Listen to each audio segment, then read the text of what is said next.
Welcome to you, our friends of the Cape Town Holocaust and Genocide Centre, and to this, our last webinar of the year. For those that do not know me, my name is Heather Blumenthal, and I'm the Executive Director of the Cape Town Holocaust and Genocide Centre. It gives me great pleasure to introduce our friend, colleague, and guest speaker, Dr. David Deutsch, who, by the way, was our first online guest speaker on the 22nd of March this year. Seems like the year has just flown past.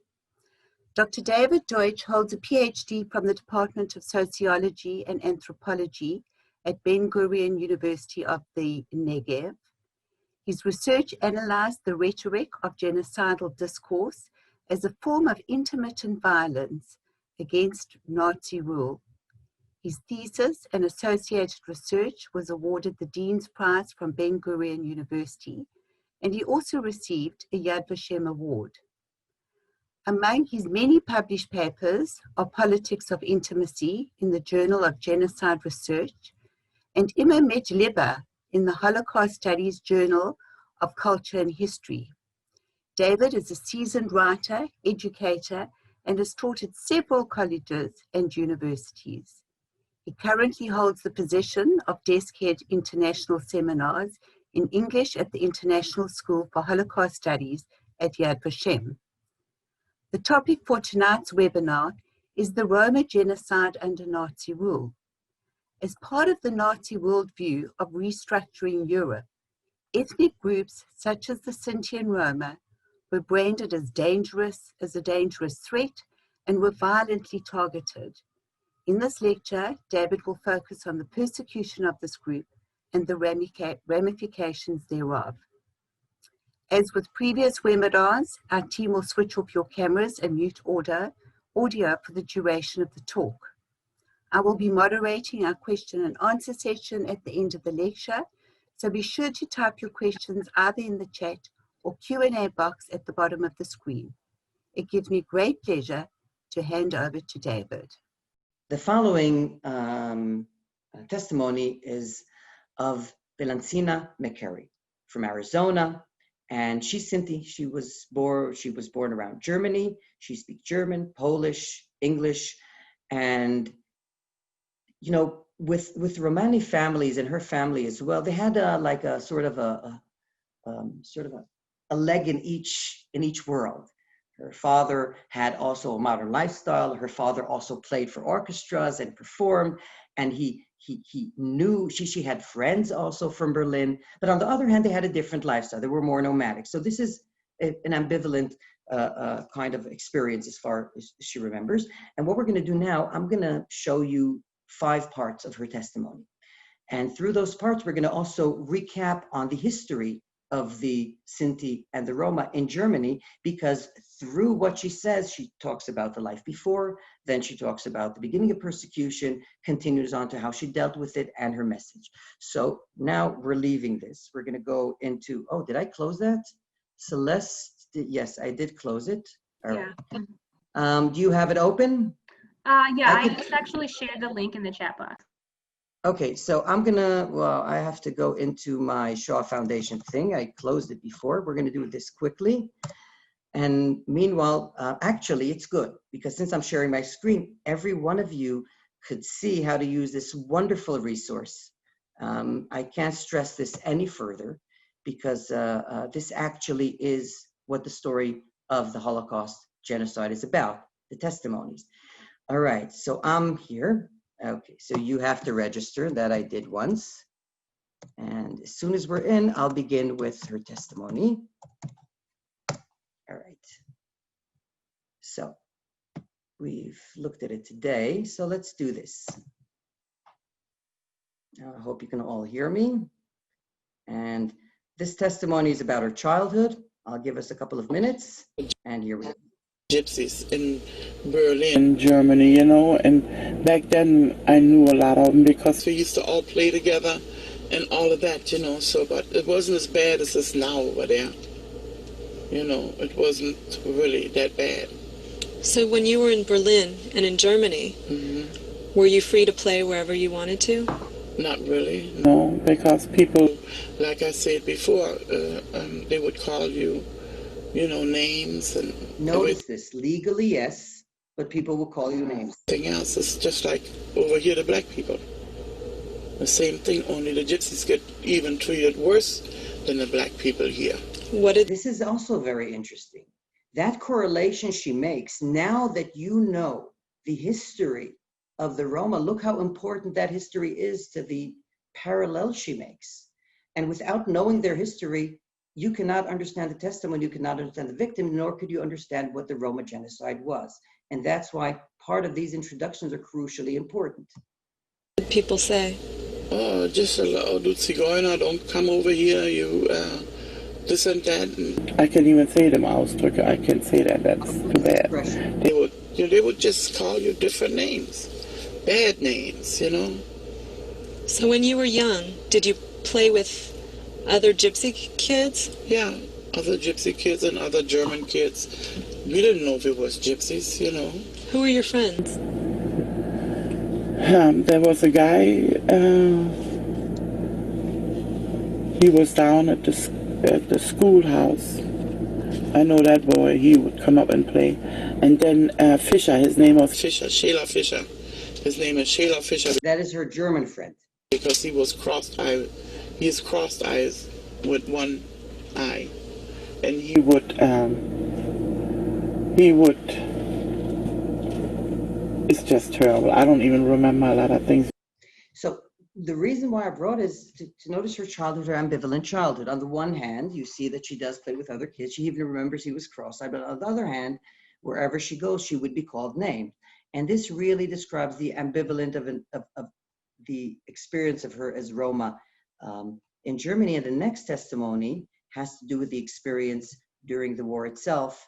And we're moving on to that right over here. She talks a bit about, okay, I'll just... Black piles, working, sewing buttons on papers.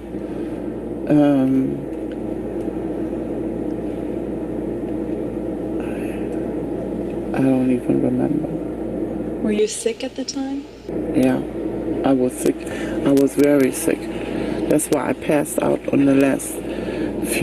This is in Auschwitz, and she discusses her sickness, and later on she also discusses the response. Few miles home, I passed out. I don't remember even how I got to Berlin. I knew they sold me in that wagon because my aunt told me about that.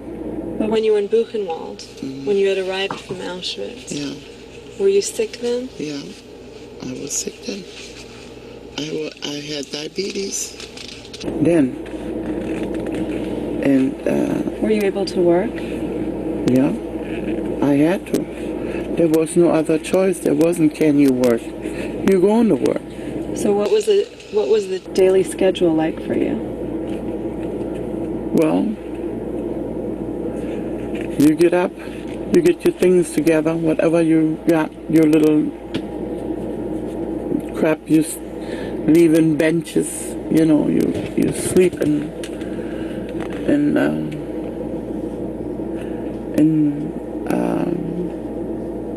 like bunks, kind of like, You know what I'm talking about? There's a whole line. It was in Auschwitz in the same way like in Buchenwald, but I don't remember too much about Buchenwald. I know more about Auschwitz. Why do you think that is?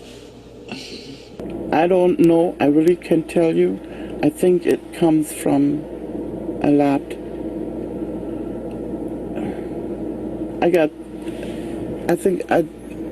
I went 2 years to a psychiatrist. She said that I lock everything out. And I do. I do. I lock it out of my head. Some kind of way. I don't know how I do that, but I do it. I learned that in Auschwitz. To do this. So my aunt would all. Before we continue,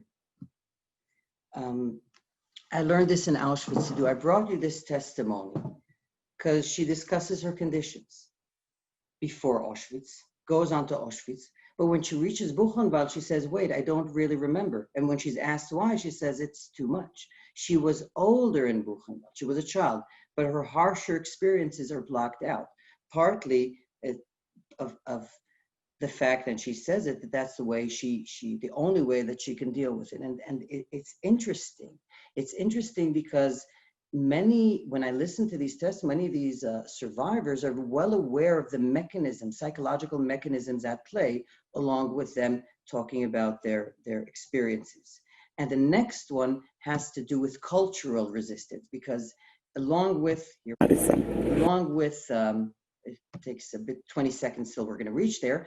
Along with what had been done to them, it's important for me also to show you their story from how they reacted to it, even in the camps. And the reason why I'm showing you a longer piece of testimony is because this group was marginalized. Their story was hardly told. That's why I have decided to dedicate part of this lecture just to listen to a story and to build it in points, the beginning, what happened during the Holocaust, and a bit after. So we have two more parts to see, and this one has to do with, here one second, with the and with cultural activities. Was there any kind of things that people did to entertain themselves? Yeah, the gypsies would get together, they would sing.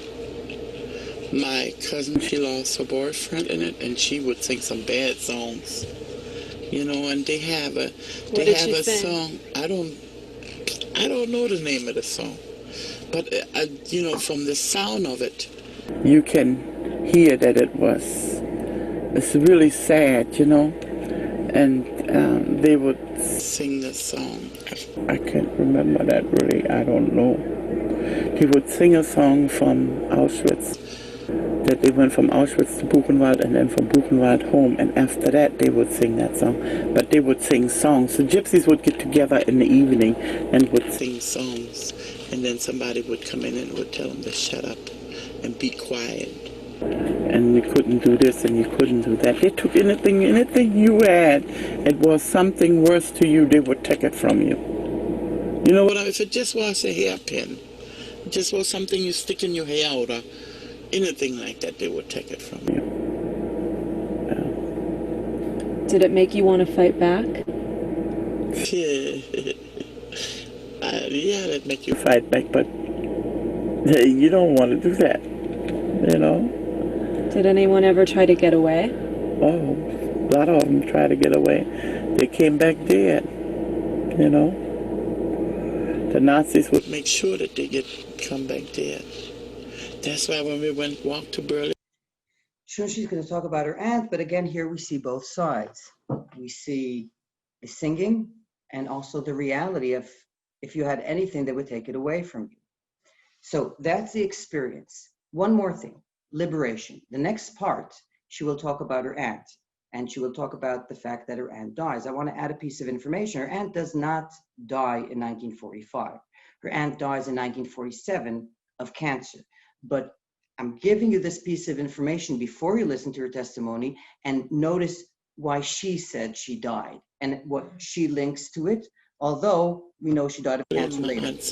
See them Nazis laying there? You know, she said they all Nazis. They laid in the ditch. Every step you take, there would lay some Nazis. She said, see them? They got theirs too. My aunt was really, they call it rachenvoll, you know. Well, she was very mad. She was mad. She died because she was mad. Her eyes was way in the back of her head. She was real skinny. And she weighed only 65 pounds. Then we can. So she's talking about liberation, right? After liberation, her eyes, the way she looked, she was mad. She died of cancer, but in her understanding, that had to do with the inability and the anger at the world at what happened and losing a great deal of her family, most of her family. The last part that I want to show you would be a 229, if I remember correctly, future message. And I want you to listen to how she understands her experiences, because usually what we do is after talking about a survivor's experience, we take and brand a message. So instead of doing that, I will let Wellesima say her understanding and her perception for herself. Say something to future generations that might hear your story. What kind of advice would you give them? Advice. Like what kind of message?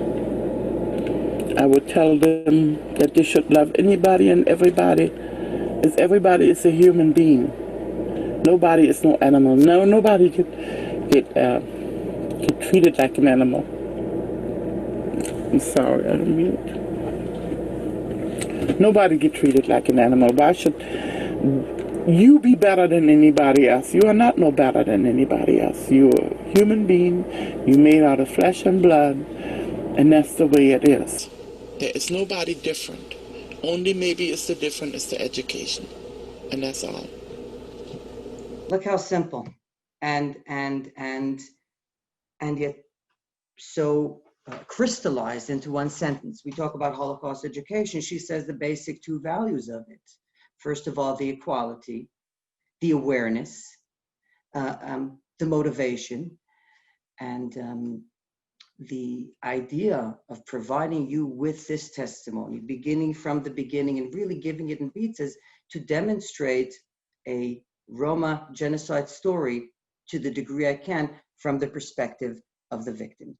And now, thank you very much for joining us. We hope that you learned something to David. Thank you. We really appreciate everything that you do for us and the work that you do. Have a good evening, everybody. Goodbye.